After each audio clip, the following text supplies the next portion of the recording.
I woke up after my bachelorette party, and all my bridesmaids were acting weird. No one would look me in the eye. Then my maid of honor pulled me aside and showed me a video from last night. What I did on that video made me want to disappear. My fiancé can never see this. I, 28F, am supposed to get married in 2 weeks. Right now, I'm locked in a bathroom at the hotel trying not to have a complete breakdown. What happened at my bachelorette party last night might have just destroyed my entire life, and I don't know what to do. Let me start from the beginning. My fiancé, Andrew, 30M, and I have been together for 5 years. He's incredible, kind, loyal, honest, everything I could want. We're getting married in 14 days. I love him more than anything. My maid of honor, Kayla, 29F, planned my bachelorette party. We went to Miami, 8 of us total. The plan was pretty standard.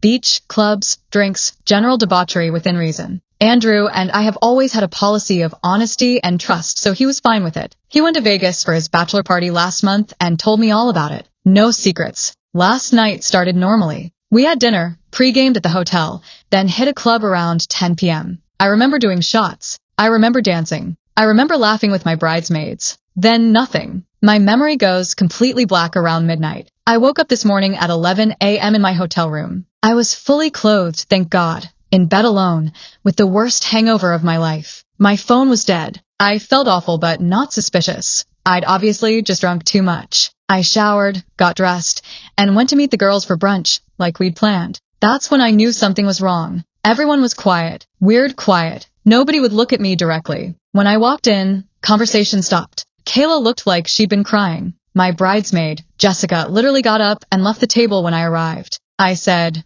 "What's going on? Did something happen last night?" Everyone looked at each other. My bridesmaid, Lauren, said, "You don't remember?" I said, "Remember what?" I blacked out around midnight. The table went silent. Kayla said, "We need to talk. Privately." We went back to my hotel room. Kayla sat me down and said, "Something happened last night. Something bad. And we have it on video." My stomach dropped. I said, "What are you talking about?" She pulled out her phone with shaking hands. She said, "I'm showing you this because you need to know. But I want you to know that we're going to help you figure this out." Okay. I nodded, terrified. She played the video. Reddit. I have never been more mortified in my entire life. The video is from around 1 a.m., based on a timestamp. We're at a different club, one I don't remember going to. I'm clearly extremely drunk, barely standing. And I'm making out with a man, not just a peck. Full on, aggressive, sloppy making out. His hands are on my waist. My hands are in his hair. We're pressed against a wall in the club. But it gets worse. In the video, my bridesmaids are trying to pull me away. I can't hear Kayla saying, "Come on, we need to go." And drunk me, God, drunk me, pushes her away and says, "No, I want to stay with him. He's so hot." The video continues. I'm grinding on this guy on the dance floor. I'm whispering something in his ear. I'm laughing. I look like I'm having the time of my life. Then the video cuts off. I stared at the phone in horror. I said, "Who is that? What happened after?" Kayla said, "We don't know who he is. You met him at the club. You were talking to him for maybe 10 minutes before you started making out with him. We tried to stop you, but you weren't listening. You kept saying you didn't want to leave." I felt like I was going to throw up. What happened after the video? Kayla said, "We finally got you away from him after about 20 minutes. You were mad at us. You kept trying to go back. We dragged you to an Uber and brought you back here. You passed out immediately. Lauren and I stayed in your room all night to make sure you were okay." I said, Did anything else happen?" Kayla said, "No. We got you away before anything else could happen." But she hesitated. There were other people filming. We saw phones out. We don't know if there are other videos or photos out there. I felt the room spin. I said, "Andrew can never see this. He can never see this." Kayla said, "I know. That's why we need to figure out what to do." I asked, "Does anyone else have video?" She said, "Jessica took some earlier in the night, just as having fun. But Lauren checked and the only video of you and that guy is this one on my phone." Jessica deleted hers because she was so upset. But we can't control what other people at the club might have filmed. I started crying. I said, "I don't remember any of this. I would never do this. I love Andrew." Kayla said, "I know you do. You were really, really drunk, like the drunkest I've ever seen you. Do you remember what you were drinking?" I tried to think back. I remembered shots at dinner, drinks at the hotel, shots at the first club, then nothing. I said, "I don't remember ordering anything at that second club. Did someone give me something?" Kayla looked thoughtful. She said, "You were drinking something when we got there. A pink drink. I don't know where it came from. We were all scattered when we first walked in. Oh God. Had I been drugged? Is that why I blacked out so completely? Why I did something so out of character? But even as I thought it, I knew it might not matter. Drugged or just drunk, I still cheated on Andrew. I still made out with some random guy while my wedding is 2 weeks away. The video exists. The evidence exists. Kayla said, "What do you want to do?" I said, "I don't know. I don't know." She said, "Do you want to tell Andrew?" I said, "And say what?" Hey, I got wasted at my bachelorette party and made out with a stranger, but I don't remember it, so it doesn't count. He'll call off the wedding. I know he will. Kayla said, "But if he finds out some other way?" I said, "How would he find out? You said the only video is yours. And none of you are going to tell him, right?" Kayla looked uncomfortable. She said, "Of course we won't tell him. But there were a lot of people at that club. What if someone recognized you? What if someone posts something online?" I felt panic rising. She was right. Miami is a big city,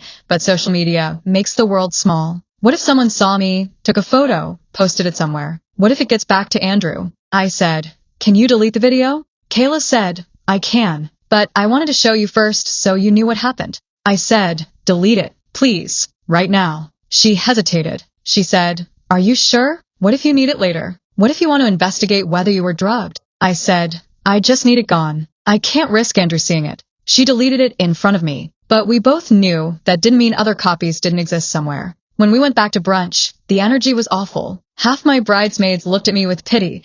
The other half looked uncomfortable. Jessica still wouldn't talk to me. I later found out she thinks I should tell Andrew because he deserves to know the truth. We cut brunch short, and everyone went home early. The bachelorette party that was supposed to be a fun weekend ended in disaster. I'm sitting here now, supposed to fly home in 3 hours, and I don't know what to do. If I tell Andrew, there's a good chance he'll call off the wedding. He's always been clear that cheating is his hard line. It doesn't matter that I don't remember it or that I might have been drugged. I still did it. If I don't tell him and he finds out later, it's even worse. It's the lie on top of the cheating. But if I don't tell him and he never finds out, we can get married and I can spend the rest of my life trying to make up for this without him knowing. Is that horrible? Am I a horrible person for even considering not telling him? I don't even know if I was drugged or just drunk. How do I explain this to Andrew without sounding like I'm making excuses? I might have been drugged, or I might have just drunk too much and cheated on you, is not exactly a compelling defense. And what about the wedding? We have 150 guests coming. We've spent $40,000. Our families are excited.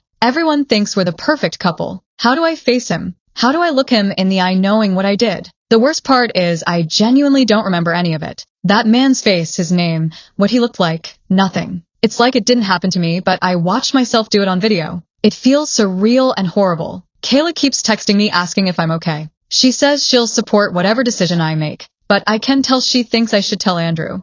Jessica definitely thinks I should tell him. Some of my bridesmaids are team, what he doesn't know won't hurt him, and others are team. Honesty is the only option. I'm team, I want to disappear. Reddit, what do I do? Do I tell my fiancé I cheated on him at my bachelorette party, even though I don't remember it? Do I investigate whether I was drugged? Do I call off the wedding? Do I just keep this secret forever? I feel like I'm going to throw up every time I think about this. My wedding is in 14 days, and I don't know if I'm going to be married or single by then. Final update, 5 days later. I've read every single comment. The responses were pretty split, but the overwhelming message was that I needed to tell Andrew the truth. You were right. I told him. And what happened after? I didn't expect. After I got home from Miami, I spent 2 days in complete agony. I couldn't eat, couldn't sleep, couldn't function. Andrew kept asking if I was okay, if something happened at the bachelorette party. I kept lying and saying I was just tired. I scheduled a drug test at an urgent care clinic to see if I'd been roofied. The doctor said that most date rape drugs leave your system within 72 hours, and it had been 3 days, so the test might not show anything. It came back negative. But the doctor said that didn't mean I wasn't drugged. It just meant either the drug was out of my system or I was just extremely intoxicated. Not knowing made everything worse. Finally, I couldn't take it anymore. Yesterday, I asked Andrew if we could talk. We sat down in our living room and I said, "Something happened at my bachelorette party and I need to tell you about it." His face went pale. He said, "Okay." I told him everything. The blackout, the video, the guy at the club, how I don't remember any of it, how I might have been drugged. How the video exists, but Kayla deleted it. How I'd been agonizing for days about whether to tell him. I cried through the whole thing. When I finished, I said, "I understand if you want to call off the wedding. I understand if you never want to see me again. I'm so sorry." Andrew was quiet for a long time. Finally, he said, "Show me the video." I said, "Kayla deleted it." He said, "Get it back. I need to see it." I called Kayla on speaker. She said she'd permanently deleted it and it wasn't recoverable. Andrew asked her to describe exactly what was on it. She did every detail I'd shared and more. Andrew listened quietly.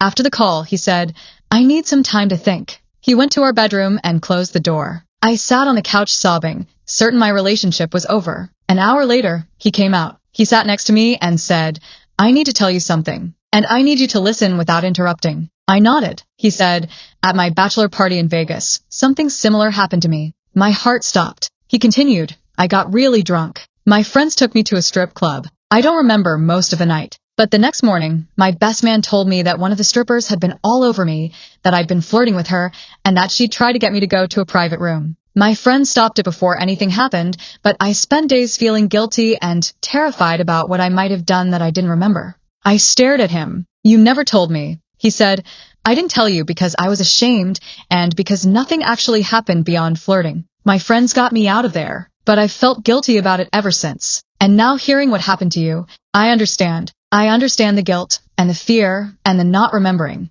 I said, "But I actually kissed someone. It's not the same." He said, "You were blackout drunk or possibly drugged. You weren't in control, and your friends got you out of there before it went further. That matters." I couldn't believe what I was hearing. I said, "Are you saying you forgive me?" He said, "I'm saying I don't think there's anything to forgive. You didn't make a conscious choice to cheat on me. You were vulnerable and something happened that you couldn't control. If you'd been sober and done this, that would be different. But you weren't." I started crying again. He held me. He said, "I love you. I want to marry you. But I think we need to talk about what happened and figure out how to move forward from this together." We talked for hours. We discussed whether I was actually drugged or just too drunk.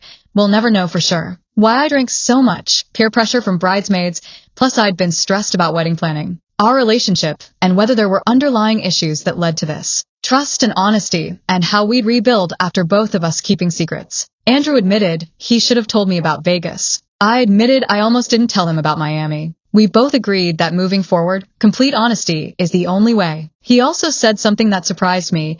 "I think we need to do couples counseling before the wedding." I said, "We only have 2 weeks." He said, "Then we'll do intensive sessions. Every day if we have to. I want to marry you, but I want us to work through this first, so we start our marriage on solid ground." I agreed immediately. Over the next 12 days, we did 9 couples counseling sessions. The therapist specializes in premarital counseling and trauma. She said what happened to me sounds like a sexual assault situation, that being blackout drunk means I couldn't consent, and the man who took advantage of my state was in the wrong, not me. That reframed everything for me. I'd been thinking of it as cheating, but she's right. I couldn't consent. Andrew squeezed my hand when she said that. The sessions were intense, but healing. We talked about trust, honesty, vulnerability, boundaries around alcohol, and how to support each other through trauma. We emerged stronger and more connected than ever. 2 days ago, we got married. It was the most emotional, beautiful day of my life. When Andrew read his vows, he said, "I promise to love you through the easy times and the hard times, through the moments we remember and the moments we don't, through mistakes and forgiveness and everything in between. You are my partner, my best friend, and my choice. Always." I sobbed through my vows. I promised him honesty, trust, and a lifetime of choosing him every single day. Kayla was my maid of honor, and she cried through the whole ceremony. Several of my bridesmaids who'd been at Miami were there, crying too. They'd all written me letters before the wedding about how proud they were that I told the truth and how beautiful it was to watch us choose each other. Where things stand now, we're married. We're continuing couples counseling monthly check-ins. I'm in individual therapy to process the trauma. We've had long conversations about drinking. Both of us are cutting back significantly. We've discussed boundaries for future parties and trips. Basically, watch your drinks, stick with trusted friends, don't get blackout drunk. We're stronger than we were before this happened, and we're starting our marriage with complete honesty. About the bridesmaids. Jessica still thinks I should have never told Andrew because what he doesn't know won't hurt him. We're no longer friends. I can't be close to someone who thinks honesty in a relationship is optional. Kayla has been incredible. She feels guilty for not watching me more carefully, but I've assured her this isn't her fault. The other bridesmaids have been supportive. All of them attended the wedding and celebrated with us. Final thoughts. A week ago, I thought my life was over. I thought I destroyed my relationship and my future. Instead, I learned that real love means honesty, forgiveness, and working through hard things together. Andrew didn't have to forgive me. He didn't have to share his own experience. He didn't have to push for intensive counseling before the wedding. But he did because he loves me and because he's the kind of person I wanted to spend my life with, and now I get to. We got married surrounded by people who love us and support us. And we're starting our marriage with complete honesty, trust, and a deeper understanding of each other than most couples ever achieve. To anyone going through something similar, tell the truth. Yes, it's terrifying. Yes, it might end the relationship. But if the relationship can't survive honesty, it wouldn't have survived marriage anyway.